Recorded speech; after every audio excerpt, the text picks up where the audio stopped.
I'm going to show you a word, and you're going to tell me what is the first thing that pops into your head. The word disabled. Think about it for 2 seconds. The first image that pops into your head when you hear that word. Perhaps it is someone in a wheelchair. Very valid. Or perhaps it is someone who's blind or deaf. But what a lot of us don't realize is actually disability is a lot more than visible disability, and it's a lot more common than you might think. There is a statistic that 1 in 4 adults in the European Union, that's 101 million people, live with some form of disability, and that is not always visible. So that means if, say, this room fits 100 people, 20 people in this room will have some form of disability. Or we might have friends or family members who have some form of disability, maybe even undiagnosed. And what's the issue? Well, the issue is that people with disabilities actually are much more likely to not feel that there is enough about them in the media. And when I say media, I mean TV shows, I mean movies, and I also mean the news. And more than half of people with disabilities actually say that the portrayals that they do see of themselves on screen are wrong or not accurate. And so that's where I get to what I do and who I am.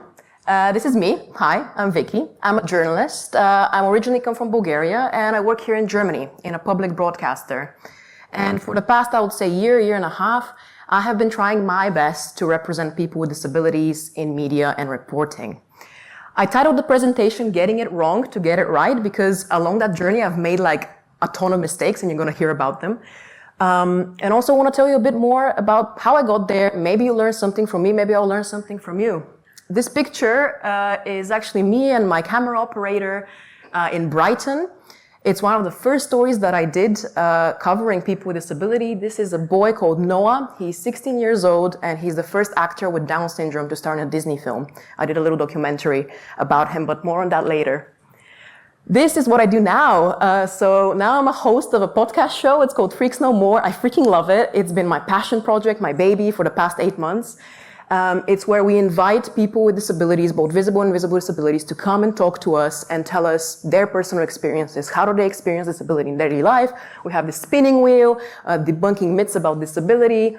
And this particular test episode was about ADHD, which was super interesting to me because I also have ADHD. So I talked with someone who also has ADHD, and the show actually came out really great. But even before I started doing the show, trying to represent people with disabilities in my reporting, I heard this phrase. Maybe you also have heard it somewhere. Nothing about us without us. It's a phrase that the disability community often uses. What does it mean? It means do not talk about people with disabilities without actually including them in the conversation, without asking for their voice, without asking for their opinion. And, unfortunately, that happens. I'm a journalist, and I admire the work that my colleagues do. I know how hard it is to be a journalist. And sometimes we don't have enough time to do stories, We have to, submit a story, and in 2 hours it has to be ready. So a lot of the times we talk about disability, like, say, ADHD or dementia or muscular dystrophy, without actually interviewing people with disabilities. And these are just some examples of some media outlets that do this. And, I can't blame the journalists, but I think we should do better.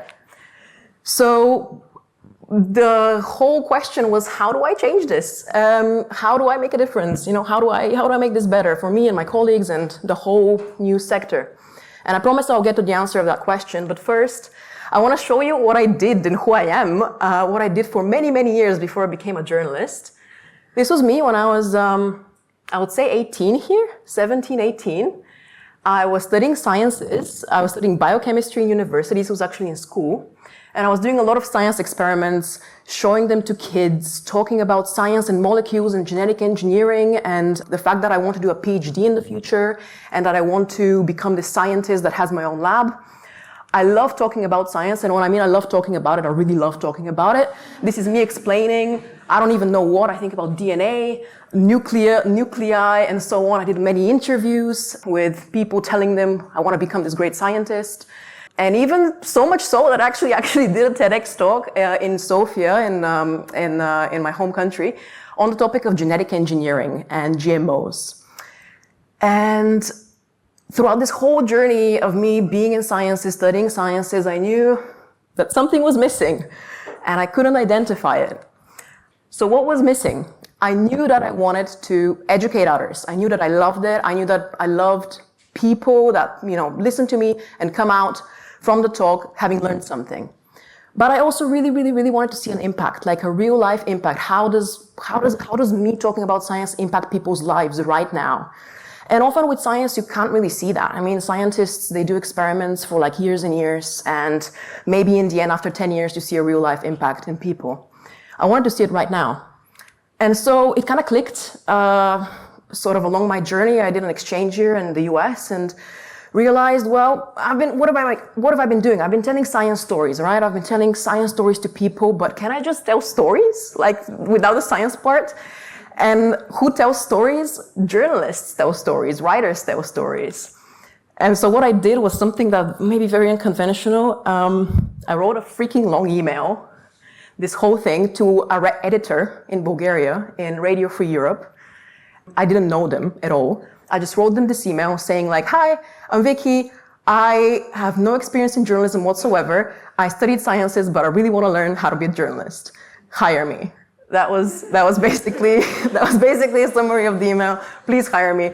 And back then I described the role of the journalist as something very poetic.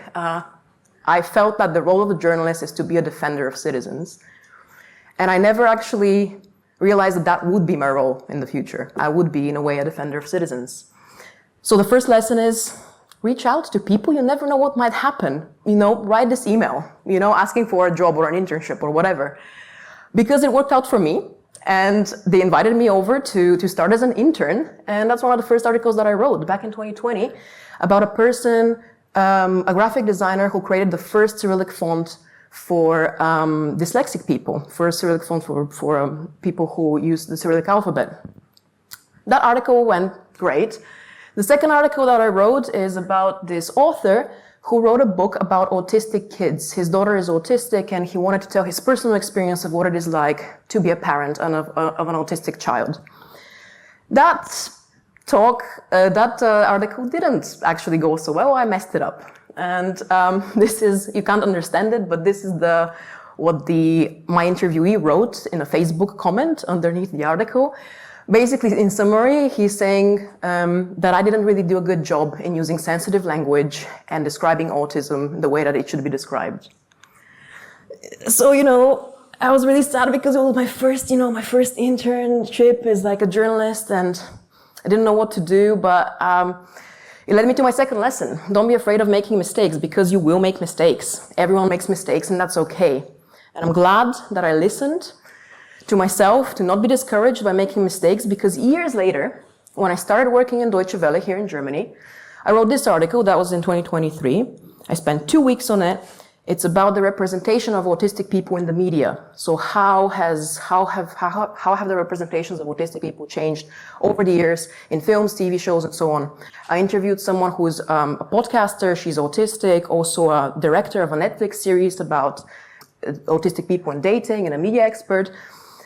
And the article was very liked, so much so that it won me an award in Italy in the Voices Journalism Festival for European Media and Journalism, called Remarkable Youth. It was one of the articles that was awarded with this prize. So how did I kind of learn from my mistakes and manage to achieve what I achieved?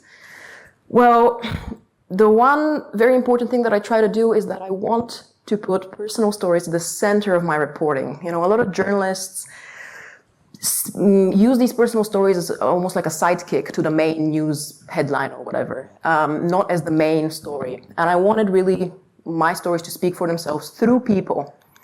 An example, very recently, I wrote this article about a scientific discovery about smart insulins, very cool scientific discovery.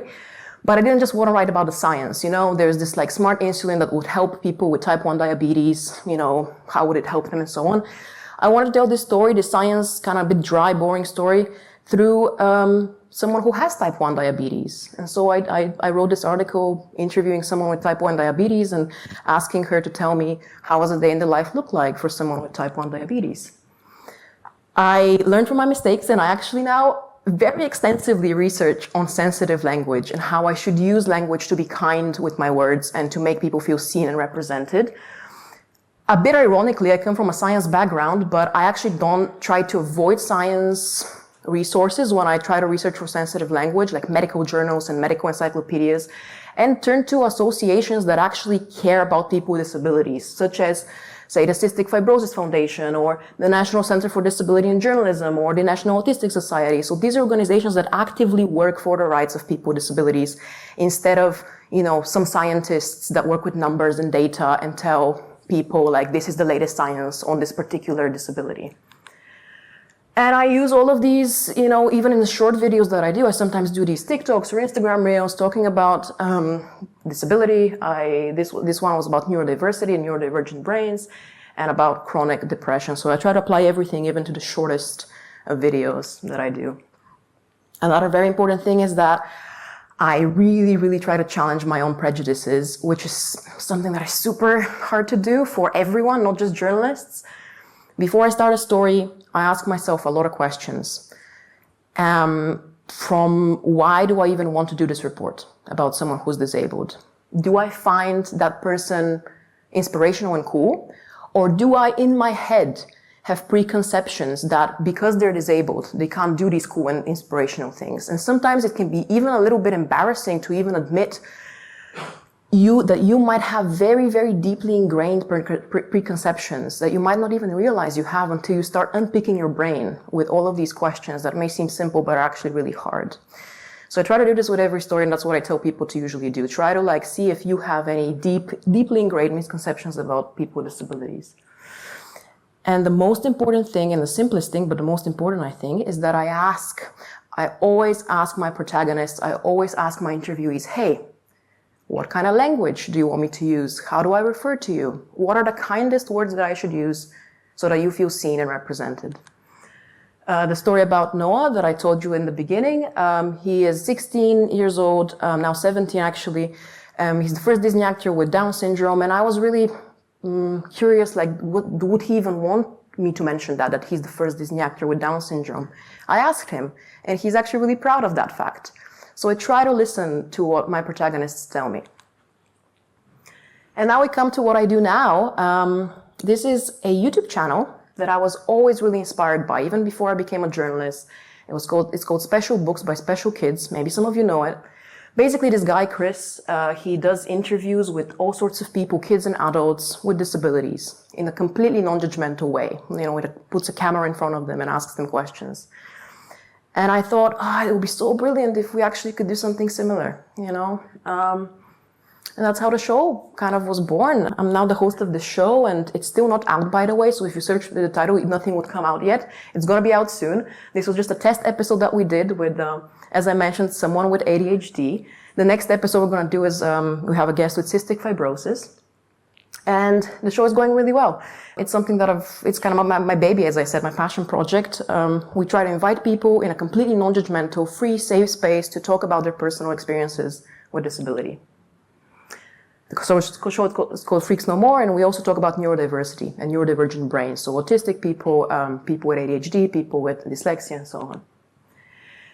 And I'm happy to say that actually we got a lot of support for the project from the European Broadcasting Union. We were one of 5 selected projects. The video podcast show is one of 5 selected projects around Europe to win funding from the European Broadcasting Union so we could turn it into something bigger and can also travel to other countries where disability is very misrepresented. And that's what I try to do. I try to educate people on how to report about disability in a very kind and compassionate way. And saying kind and compassionate, I want to finish on a note and on a sign-off that I always actually use in my show. Be kind, be patient, and be understanding. You have no idea how far kindness can get you. If you have someone in your life that is disabled or someone that, is seeking diagnosis, just be kind to them. Try to understand their point of view. Try to understand their world. Kindness can get you many places. Thank you.